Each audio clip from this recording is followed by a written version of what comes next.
When I signed up for this class, I didn't really know what to expect.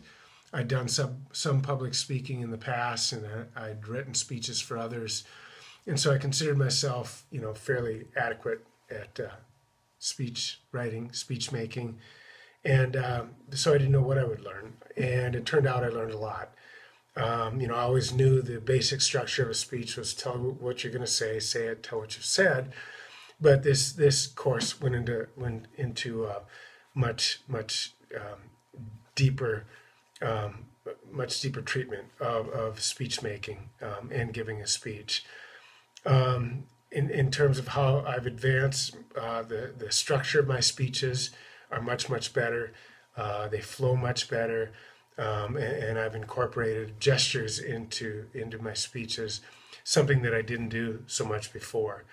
In terms of the most important concept or theory I learned from the textbook, in the work that I do, I'm engaged in a lot of persuasion, and so the chapter on persuasive speeches, and particularly the section on page 125 that talks about the organizational structure of a persuasive speech, that was very helpful.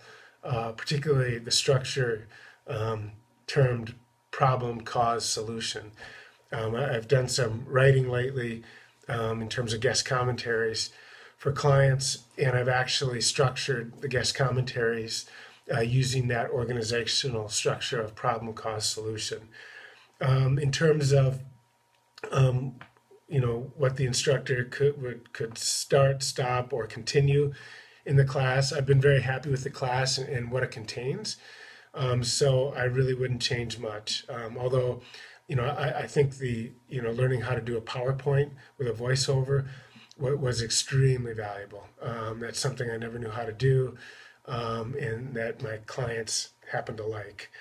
In terms of the ceremonial speech, I chose the topic because I truly believe that Barack Obama is and will be known as one of the greatest presidents in the history of the United States. The research was pretty easy to find online. I practiced my delivery by going to the location where I was actually going to give the speech, and I set up the camera and tried it a number of times.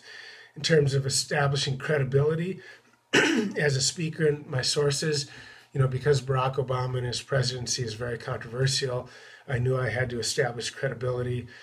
So I went to news services and chose a news service as my source, one of my sources.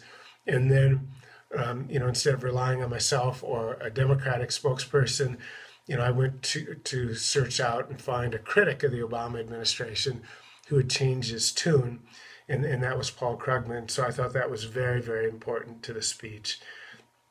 In terms of what in the speech worked and what didn't, again, I think the credibility by using outside sources that I helped to establish in the speech worked. What didn't work is the note cards. I had 50 words per note card, and but I came to again rely, as I did in the previous speech, too much on the note card. I would look at the note card when I actually didn't have to. I knew in my mind, what was coming next in the speech and what I had to say, but having that note card in front of me kept forcing me to look down. In future speeches, I think I'll use a different technique in terms of note cards. Lastly, in terms of what seems like second nature in terms of organization and delivery, it's the basic organization of the speech. My primary thesis, and then my key supporting points, be it 2, 3, or 4. That I've got this rhythm down now, where I get why that's important, why that works, no matter the length of the speech, and it is something I've incorporated into my speaking outside of class. So again, I thought the class was great. I thought the ceremonial speech was lots of fun, and I look forward to taking what I learned in this class forward with me in my professional career. Thanks.